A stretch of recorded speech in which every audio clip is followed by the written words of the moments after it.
Hello అందరికీ ముందుగా అందరికీ ఎంగిలి పూల బతుకమ్మ శుభాకాంక్షలు. ఈరోజైతే చిన్న బతుకమ్మ స్టార్టింగ్ డే కదా. మా మమ్మీ అయితే మార్నింగే లేచి అయితే బతుకమ్మ అయితే పేర్చింది. ఇదైతే కొత్త చిబ్బి అయితే తీసుకున్నాం మేము. ప్రతి ఇయర్ కొత్తదే తీసుకుంటాము. కింద వేసినవి అయితే గుమ్మడి ఆకులు, దానిపైన అయితే తంగేడు పువ్వులు ఇట్లా గజ్జలు గజ్జలు ఉంటేనే బాగుంటుంది. మా మమ్మీ ప్రతి ఇయర్ పెద్ద బతుకమ్మ అలాగే చిన్న బతుకమ్మలు పేరుస్తుంది. అన్నిటికంటే చాలా కలర్గా కనిపించేవి అయితే మందార పూలు. పెట్టగానే లుక్ అయితే చాలా బాగా వస్తుంది.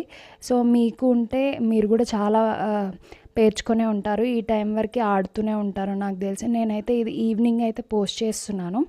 సో నచ్చితే అయితే మీరు కూడా బతుకమ్మ పేర్చుకున్నారు కదా, పేర్చుకుంటే కామెంట్ చేయండి. బతుకమ్మ వీడియో అయితే నచ్చినట్టయితే లైక్ చేసి, షేర్ చేసి, సబ్స్క్రైబ్ అయితే చేయండి. Thank you for watching.